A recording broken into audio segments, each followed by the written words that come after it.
Welcome to Sisters Not Wives, a podcast about Mormon polygamy from a female perspective. I'm Joslyn Hatch. And I'm Kensley Hatch. So, this is our second episode, and I got a lot of questions and requests to hear your story, Joslyn, because I felt like the first episode I kind of shared my journey into all of this and kind of my journey in the church and how I'm an active member.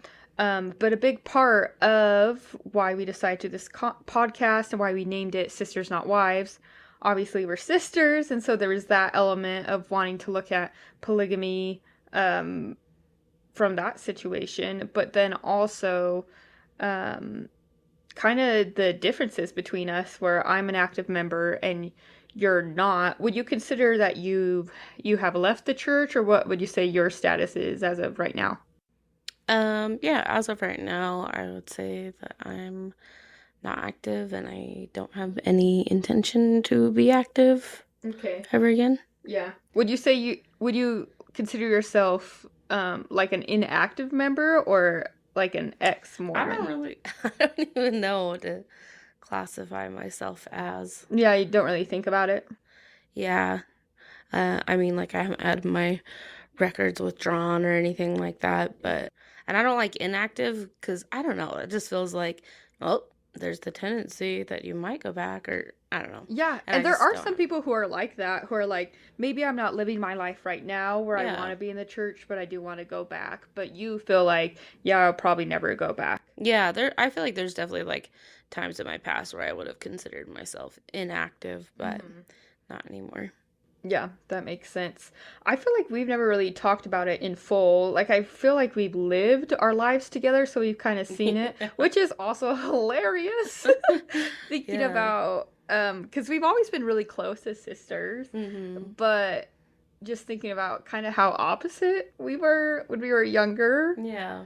You were very much like, we grew up really strict, and you very much wanted to live your own life, and you had your own taste and your own styles and didn't want to be bogged down by rules that you didn't agree with. And I was like, Yeah. no, mom and dad said these are the rules, you know. Yeah. And the church said these are the rules. Yeah. I mean, I don't feel like anything I did as a kid was ever very crazy at all. No. And like you said, when we grew up, we were homeschooled, and the church doctrine and everything was very much very heavy as a part of our curriculum. Mm-hmm. And then, like I kind of mentioned in the first episode too, like we always went to church. Like Yep. we were very dedicated family, did our scripture study, Mm-hmm. blah blah blah. Just all the things. And then we also had our dramatized uh tapes Mm-hmm. of the Book of Mormon and the Old Testament stories that I was obsessed with. Yeah. So we were definitely those kids in Sunday school who like knew all the things. Mm-hmm. So yeah, it was very like, I don't know, very heavy on church stuff. Yeah, it was in kind of every part of our life. Yeah, we would listen to those tapes as our bedtime stories, and Mm-hmm. we like did devotionals, and we would read scriptures like every day with our parents. And then, yeah, it was very much, and then our community tended to be very centric around the church, and that Mm-hmm. was just a big part of everything growing up. And there was, yeah, I wouldn't say that you were being crazy or being rebellious or anything, but because it was so strict, it felt like you were rebelling, even though it Right. was I was just very being a normal normal. kid, honestly. Yeah. Even kids in the church, it was normal. Yes. Yes. But because of our particular environment, I was Hmm. um, considered, I don't know what I was considered, but just not on par with all the rules. Right. Well, and we had so many rules in the house, and like we were so opposite because I felt like you had this like hunger for like what was out there in the world and movies and art and all this stuff, and I was like, I don't watch anything that has more than 3 swear words.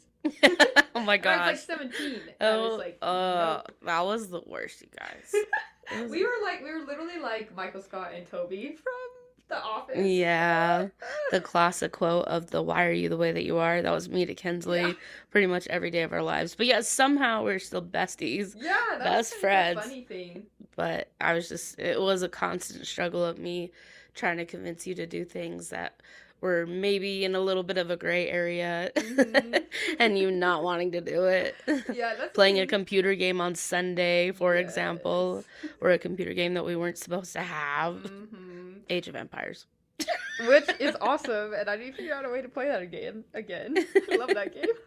But yeah, that's the thing. First of all, you were very persuasive, but also there was like I wanted to do that too. I was just so black and white and so about the rules, and it was hilarious our dynamic because we were like inseparable growing up, but we also had that dynamic that was, Hmm. and you were very persuasive. I was persuasive. I also feel like I had a lot of like, you had your morals and you stuck to them, and so Yes. I felt like it was like I didn't agree with it for myself, but I also like did feel protective of your stuff to some Yes. degree. 100%. And I feel like that's something, especially with me, but also something that is cool about you. Like, even though you are not in the church anymore and you feel like you'll never go back, I feel like you've never been someone to push other people's boundaries or not even just boundaries, but really just person's beliefs. I feel like you have, like, living in Utah and with our own family dynamics and all our own friend dynamics, I feel like growing up, we all kind of came from that same place, and then everyone has kind of done different things. Hmm. And I feel like you have never been super confrontational or anything, even No. when you were like choosing, like, oh yeah, this isn't for me, I don't want this. And I'm sure you had some rough experiences with that and had Yeah. some. And I'm sure there's also anger. I feel like it's, I don't know. I've never really talked to you about it in full about. Yeah. Yeah, so we can talk about it. I mean, we kind of talked about like our childhood and growing up that way. Yeah. Oh wait, what story I have to tell that Oh, reminded do me of tell it. So it was in the days of good old it. Top Hat Video where you can rent videos. Oh gosh. R.I.P. But we loved that video store and they hated us because we could never get videos back in time because we were dysfunctional children. And so we'd have like $30 in late fees. Anyway, so one time you and me were there alone, and that was the other thing. You were always, I felt like you were always getting new things and like spending your money, and I was like a little hoarder. I was like, the end of Because you were time is saving it near. up. Yeah, You were saving it all up for candy. that's true. I was a candy fiend. But I remember on certain nights, it was like you can rent a movie for 75 cents. And you didn't even have 75 cents. I think you were like 13 and I was 11. And it's not like we got allowances or anything, so we just like randomly held on to birthday money or something.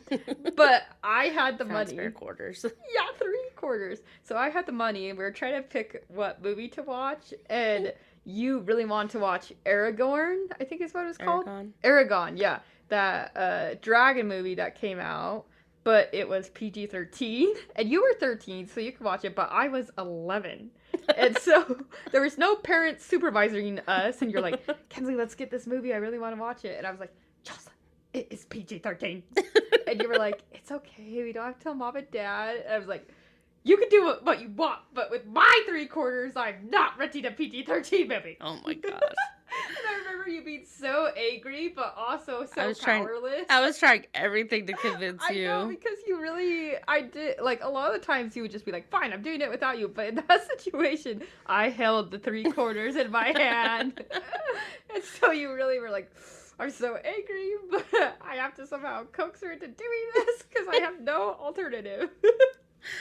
Yes, and that's what it was like living with Kensley. Yes, honestly. The 3 swear words thing, that was rough. I'm not gonna lie. It was just crazy because I did that like probably up to my, yeah, definitely. You did it for a long time. Yeah, I did it all my teenage years, obviously as a kid, but as a teenager I did that, and then also into my early 20s I was doing that. I know. And I had no problem like turning a movie off or be like, I can't watch this anymore with my friends and leaving. It was crazy. You left many parties. Yeah, I did. Or I would not attend. I remember watching. Go sit outside. Yes. I remember there's a group of people going to watch Avatar when that came out, and there was Oh, so much hype yeah. around it, and I was like, those people are pretty much naked. I cannot go see that movie.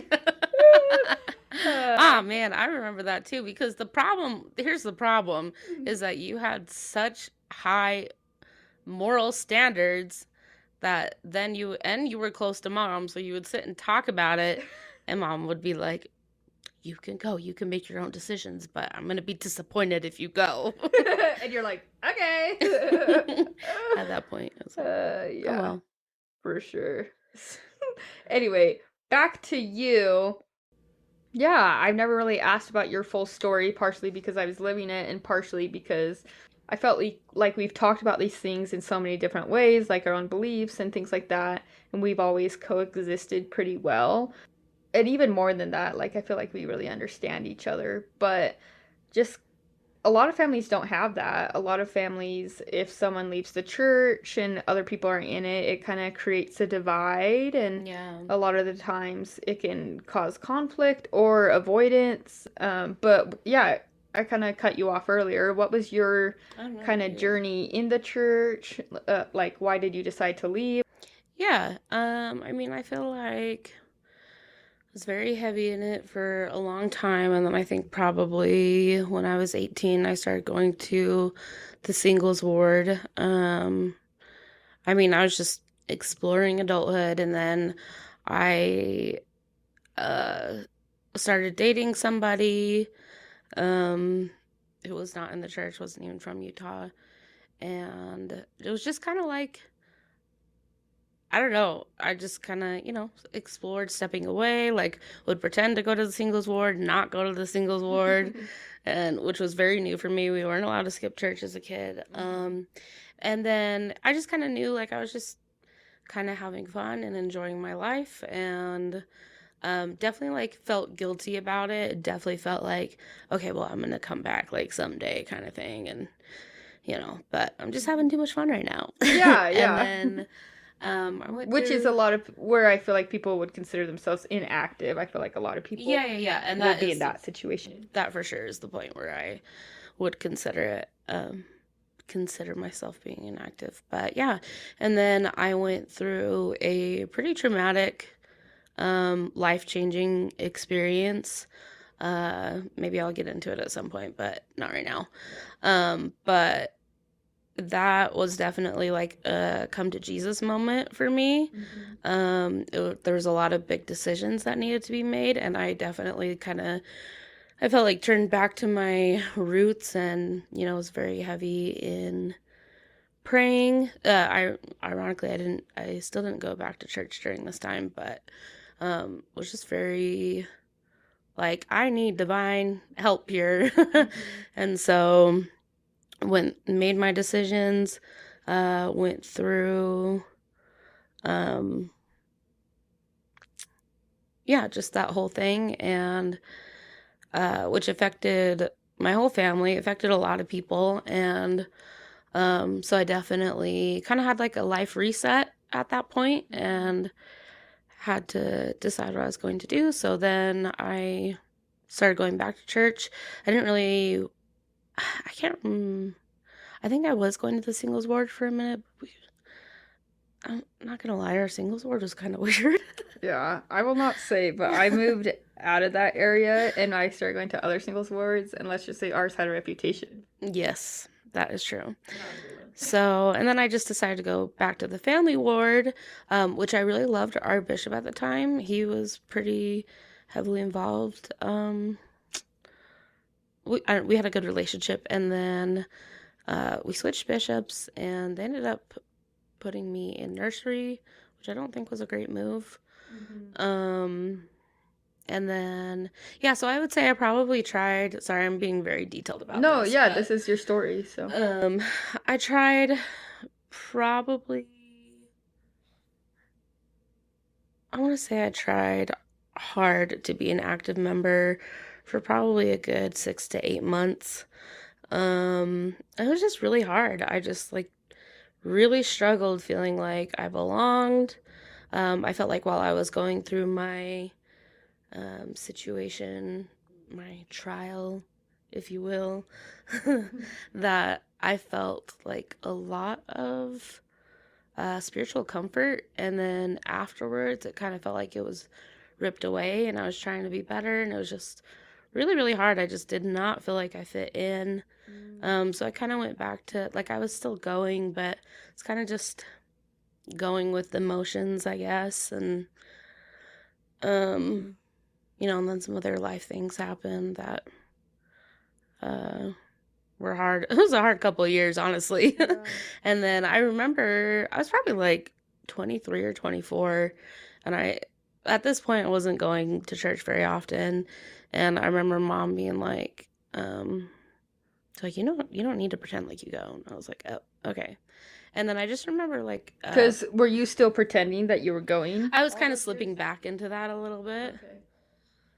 Sometimes I'd go, sometimes I wouldn't, but I just remember, like, feeling really distressed and praying and being like, I am just not happy. I'm not happy trying to fit into this, blah, blah, blah. And I felt like I had a very strong spiritual confirmation of, like, okay, then don't, like, give yourself permission to not. And so I didn't. And I feel like a lot of people that, so I just kind of, like, quietly slipped away, I think, for a while.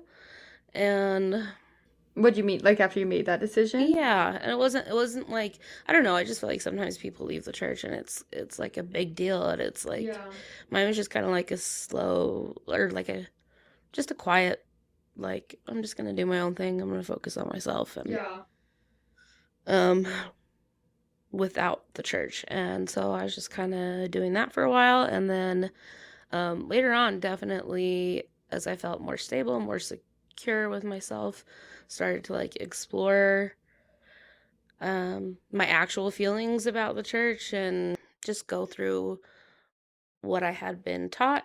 And definitely had, like, some questions, and it got pretty intense for a while. Like, I think that's where I felt like a lot of the angry feelings and a lot of confusion and anger, and all those things definitely did come up. For a while there, I was like, I think I'm agnostic. I don't even think I believe in God. But now I feel like I came to a space where I was like, I definitely feel like there is something more,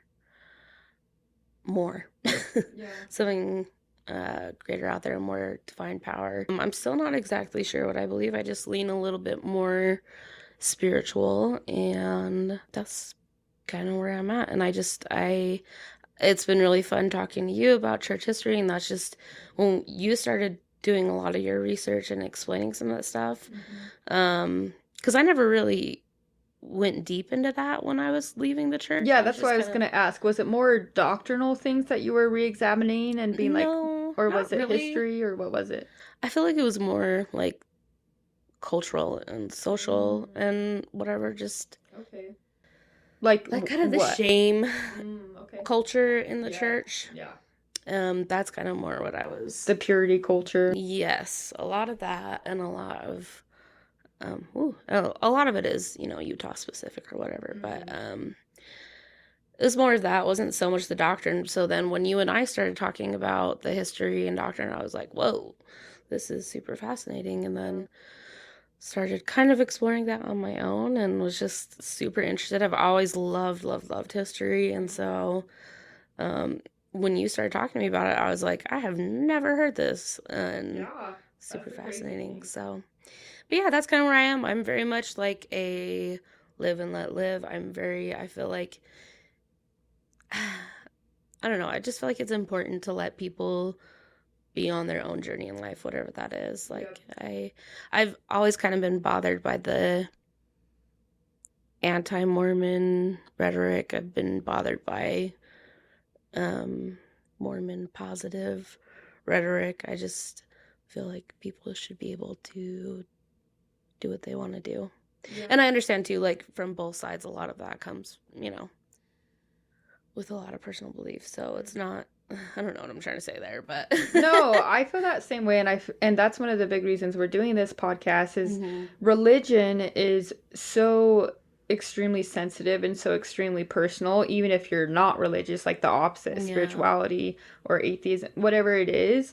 Those are like some pretty core beliefs of like what you think the purpose of mankind and the purpose of your life and how we came to be, and like, is there a God? Is there not? All of that is like deeply personal. And Mm-hmm. so because of that, it tends to be a polarizing discussion. Mm-hmm. You have people who are against religion or against certain things who feel very strongly based on their life experiences.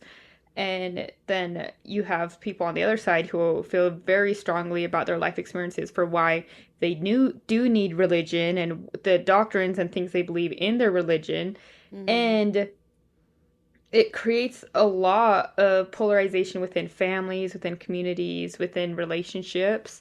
Um, it's just kind of the nature of religion. Like, it matters. It Mm-hmm. doesn't have to matter, like, if your friends are different beliefs, but for some people it is. But like, it tends to matter, like who you marry, like Yeah. what you both believe religiously. That's one of the main things that you usually have to have. So if it's not the same, you have to have a good understanding for compromise. It's Yeah. like very much a key component of a person's core beliefs. Yeah. And so it just naturally, like every other core belief or every other core ideology, will creates conflict. Mm-hmm. And that's why I wanted to talk about this from our two perspectives, because you have left the church and don't see yourself coming back, and you've had your own experiences that have taken you there, and you Mm-hmm. feel very good and solid in that. And I feel the same way. Like, I'm an active member. I've had my ups and downs, and I'm still in the church. And it's a very conscious decision. And I feel really good and solid in that. And Yeah. I feel like that's kind of uncommon. Like, Yeah. for two people who are very solid in their stances, to be able to have open discussions about things in the church, both history and doctrine. Like, a lot of the Definitely. times people just avoid it to keep the peace because it can bring up so much. But I think it's important to critical thinking and to making our community better to talk about it and not Yeah. just ignore things. And I feel like polygamy specifically and everything to do with that has been ignored so much because there's so many uncomfortable things that bleed into purity culture, shame, the culture around Utah, the culture in the church in general, um, Gender roles. gender roles, yeah, so many things.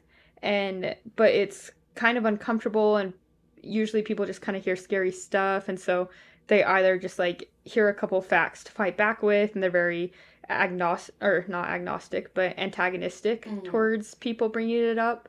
um and I just want to end that. I want there to be an open discussion, and from both sides, hopefully create a safe space where we can explore the history without feeling like it's an attack on us one way or the other. Yeah, Um, absolutely. And that's kind of what I was saying too. Like when started to explain that, I was like, I totally understand why people feel strongly one way or the other. mhm. And like not that I have a problem with it. It's just not like anti Mormon. When I was saying I have a problem with anti Mormon rhetoric, that's not like, just to clarify, like I've just personally never felt drawn in that way is what I'm Yeah. saying. But I totally understand why people feel strongly one way or another. Hmm. And I do think it's really cool that yeah, you and I are just very accepting. We know each other, we're very accepting, we're very respectful of one another's views and opinions, I feel like, for the Yeah. most part. Yeah, and different lifestyles. Like, it's Mm, I feel like we both have friends who are very much in the church, and people who have left the church and are like very much out of it. mm-hmm. And I think we both kind of have that understanding on both sides. We can see it both ways, and we've just made the choices that we feel like are best for us. I think one thing also that creates the polarization with religion specifically is there does tend to be a kind of like, it's our responsibility in religion to bring people back. Yes. And yeah, Experienced a lot of that recently. yes. Not a lot, but a little bit. And it's just interesting to be on the other side of it. Do you want to talk more about that? Oh, it's just like interesting, like when you're like in it, and then when you watch people walk away, you're like, oh no. Like, I know all the feelings that you feel from Mm-hmm. that, and then just to be on the other side where people are trying to get you to go back, and you're like, I understand how you feel, but sorry. Like, Right. I think that is super interesting. And another big thing about religion, and I think that's why it can also create such a big emotional reaction if you mm, decide to leave, or if you decide to stay and other people are leaving, is it kind of like is the guide to your life, and mhm, it kind of tells you what your life is supposed to look like based on whatever your worldview is. And if it's tied to a religion, you definitely have a certain way that you see your life. yeah, And so I think a lot of people, it's so ingrained in you how your life is supposed to turn out and how you're supposed to be in the church, mhm, that if you do leave, um, you either feel manipulated, or you feel like you have to, like, there has to be really strong reasons to leave. And so, um, just because it's so ingrained as a part of your identity. yeah, absolutely. But I honestly feel like that's a beautiful part of life.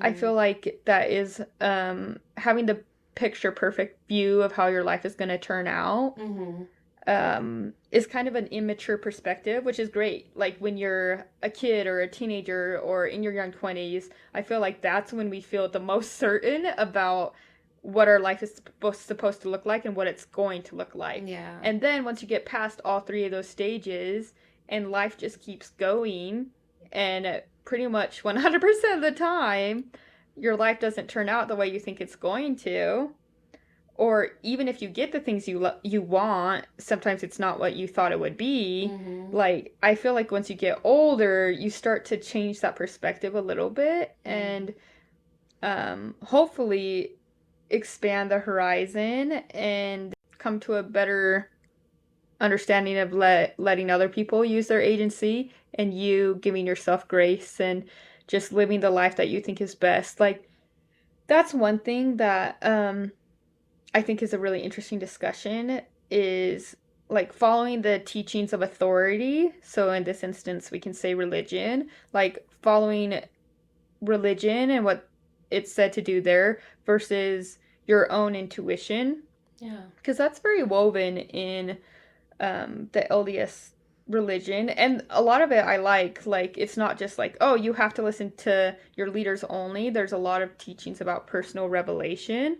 yeah, But it's also interesting because um, what happens when your intuition or your personal revelation tells you kind of the things that you felt like, I don't feel happy here. Like, I think I would be happier outside the church. mhm. A lot of people, it's like, oh, you're just not trying hard enough, or like, oh, you know, that's not from God if you're getting those Yes. impressions. Even And as like, I was saying it, like, I could hear people being like, God wouldn't tell you that. right.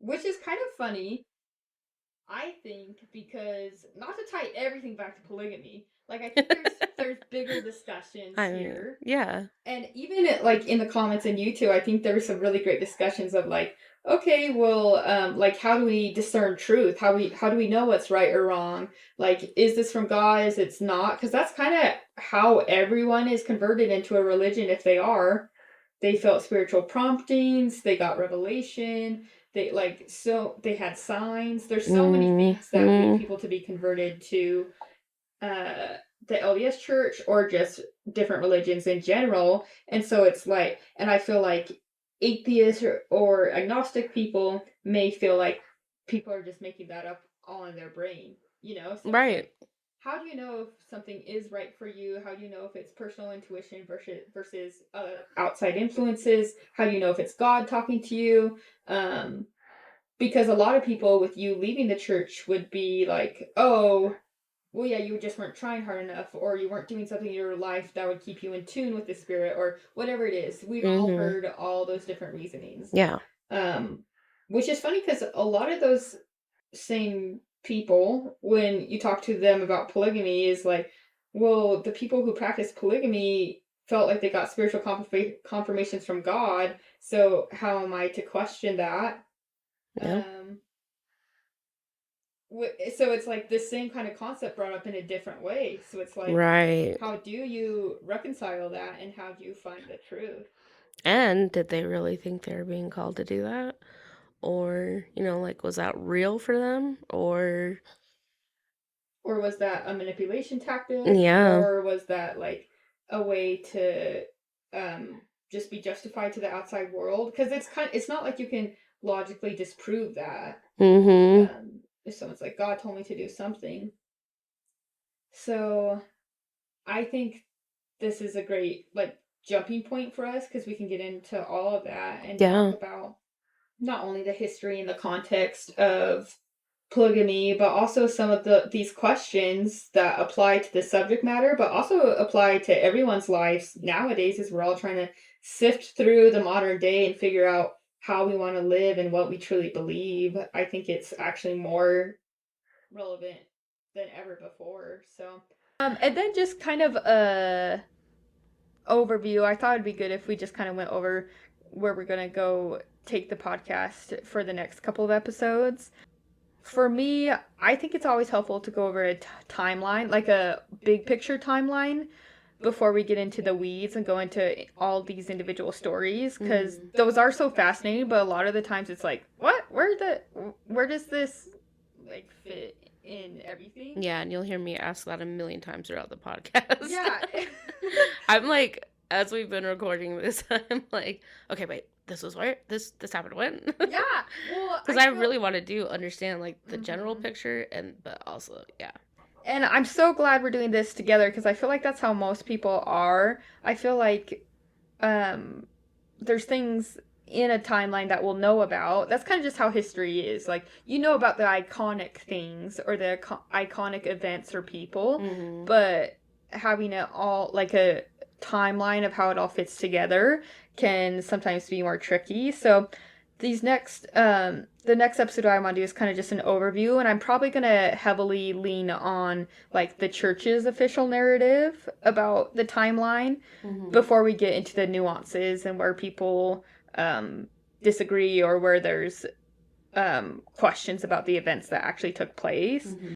Just because I think that's going to be the cleanest way to do it, is go off of the main narrative, and then we can get into the stories. And we will talk about men and women because they're so interwoven with each other. I really want to get to the women's stories and the voices that haven't been heard. And in order to do that, we also need to talk about the men, because back then, they're the ones who had a lot of the power. They're the ones who had a lot of, so connected. And I think even though we are coming at this podcast from a female perspective and from female perspectives, plural, like, you can't deny how men and women affect each other. And I think this topic is as relevant to men as women. I just feel like women's voices haven't been heard enough, and I think there's a lot to undig there. Yeah. Is there anything you want to say before we kind of wrap up about your story, or like the church in general, or any lessons that you feel like have been important for you to come to this kind of, like, I feel like you feel like you're at a very whole place right now, where you feel like you're in a pretty good state of healing and you don't feel bitter one way or the other. I mean, I'm sure that's there one way or the other for you, but just like sometimes, but yeah, that's kind of how it is being human in general. Whatever you believe, I feel like you go that's through true. ways. But yeah, I mean, not really. I don't know, just as you were talking about, like tying it back to like polygamy and personal revelation. I don't know. I just always think, am I happy with what I'm doing? And am I hurting anybody else? Mm-hmm. And I feel like that's kind of an interesting two questions to keep in mind. I'm just keeping that in mind with the personal and general revelations about polygamy. Like, who did it affect? Who did it hurt? Who did it help? Mm-hmm. I don't know. Just Yeah. something that I'm thinking of. I love those. I think those are two really good guiding principles. Am I happy, and am I hurting anyone from these actions? Because um there's lots of things in life where it's not good and bad. It's like good, better, best, right? Yeah. And so I think that's where the happiness comes into play. Yeah. I feel like sometimes, especially in the church, I feel like when I listen to single adults give testimony during testimony meeting, a lot of people are like, I will do anything God tells me. I'm just waiting. And it's like, well, sometimes God is not going to tell you because he wants you to move your butt and try some things, Yeah. like act. That's kind of the whole reason of us being there. Not to judge these people at all. Like testimony, like I'm sure people could just Everybody's crap on out their of own me. journey. Yeah, everyone is on their own journey, but just introspectively thinking of myself and having thought that before in the church. And I think it's a very beautiful belief of like will give all my will to God. That is beautiful, but I think it is important to realize like, oh, but also it's important to listen to your own intuition and your own likes and interests and who you are, because things aren't always black and white. Things aren't always good and bad. A lot of times it's good, better, best. And that happiness question is going to help you find your best versus your good. Like your good may be doing something that you think society would praise you for or something your family will be proud of you for, but maybe what you really need to do that would be best for you is something that is outside of that realm and that people could be scared of or that you may be scared of or are unfamiliar with, but ultimately it's going to bring you the best fulfillment in life. Yeah. So I think that's a really good question that we should be asking for ourselves. Mhm. And then obviously do no harm is or like who is it harming and how is it harming um is super important to analyze just from a moral perspective and to help guide you of good and bad, because a lot of people can be like, oh, you're just focused on your own happiness. We all know there's narcissists and there's in the world. We all know there's like human nature to be self-serving or to want temporary pleasure and all of that, and that's not, and while that may give you temporal happiness, if it's hurting other people or it's hurting you, um that's probably not something you should be doing. It and it also kind of clarifies happiness for you if you're having that guiding principle as well. Mhm. um so I love that. And you could apply it to history as well. I want to think about what the guiding principles could be for history, because I always think like that harm one, like who is it harming, who is it helping, who shaped the narrative, whose voices have been suppressed, and why were they? I feel like those are all very important questions to understand, not just the history, but also how the history came to be, and are there things in our history that have maybe been taken For granted. advantage of um because of the people who were controlling the narrative or the Yeah. voices that like survived and the other ones that got crushed. So I think that's all super important. As far as the happiness goes, that's kind of something that I is a mean, little trickier in public discussion, like yeah, things for about sure. It's very system. general. Yeah, so um Another thing that I was just thinking of too, and sorry, this might be a little bit of a left turn, but um, I was just thinking about like when you think about your goals, you think about long term, short term, right? mhm. Or if you're trying to make a decision, you think what's going to be best short term and Yeah. long term. Mhm. And I think about that like from the polygamy standpoint, like was it more helpful short term? Was it more helpful long term? Like what are the actual effects? Like I don't know, because the one of the big arguments was to help populate the church, right? Mhm. And Yeah. to help, um, yeah, give or make more families, bigger families, whatever. Yeah.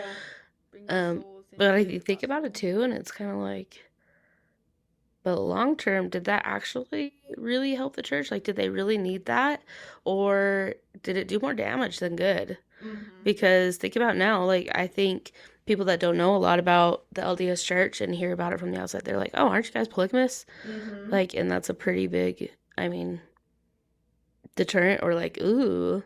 So, like long Mhm. term wise, was that really? Right. Did that really help the growth of the church? Yeah, and is that something? If God is all knowing and God could see that being a thing down the line, would it? I don't know. Yeah.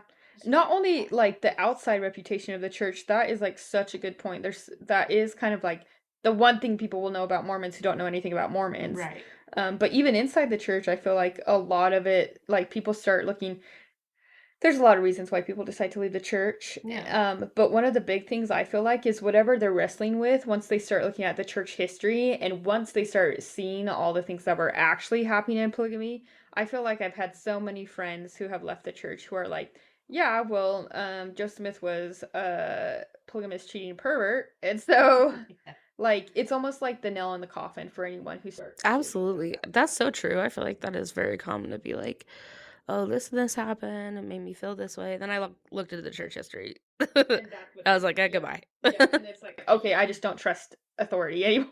Yeah. And I think that's the thing. I think there's so many beautiful truths in the church, Yeah, but once absolutely. people feel like they've been manipulated and violated and like been told not the truth all their life, I think that's why a lot of people who were Mormons who leave become atheist or agnostic or never join another church and only become spiritual because after that, I feel like after having a lot of really good things in the church where there are a lot of really good truths, but then on the flip side, feeling like it was all manipulated and like coming from bad authority or all of that, like that is the kind of natural reaction is it kind of destroys people's faith in anything. Yeah, and then you have people on the flip side who are like, "Don't throw the baby out with the bathwater." And And I will say, like, I just want to clarify too, if people are in a faith transition or in a faith crisis, I think it's perfectly normal to feel angry and to feel bitter and to feel betrayal or whatever your journey is. Not trying to discount that at all. Um, I think that's totally normal and natural and also just a part of your journey. So, absolutely. And you and I have both been through that. And mhm. look, you're still in the church. Yeah. I stepped away. We both Hmm. went through both of those feelings. And Yeah. I think that is so true. Hmm. I think it probably may be contrary to what you might believe that it's bad to feel those things. I think it's very, very normal. Yeah, a lot of times you come out the other side with greater understanding, Exactly. greater empathy for other people, Mhm. and greater kindness to yourself, which I think is really all those things are the end goal of life and what the gospel and what life, and even if you don't believe in the gospel, what the journey of our existence is all about. You know, if we could be kinder people to other people, if we could be wiser and learn lessons, and if we can be kinder to ourselves, I feel like that's kind of the definition of progress right there. Yeah. And it's been really fun to see everybody's feedback. And I Yeah. love the open discussion that it opens up. So please keep that coming because we definitely read and look at everything. Love to Yes. engage. 100%. I love hearing everyone's personal experiences. It's been really so cool to have people share their stories. And it turns out people do have a lot of opinions and a lot of feelings and a lot of stories about polygamy and the church history and everything that we're talking about. And a lot of research, people have done a lot of research, a lot of opinions, and I think it's all great and I'm so excited to see it continue because it's all this engagement is so cool and it's a cool thing to be a part of.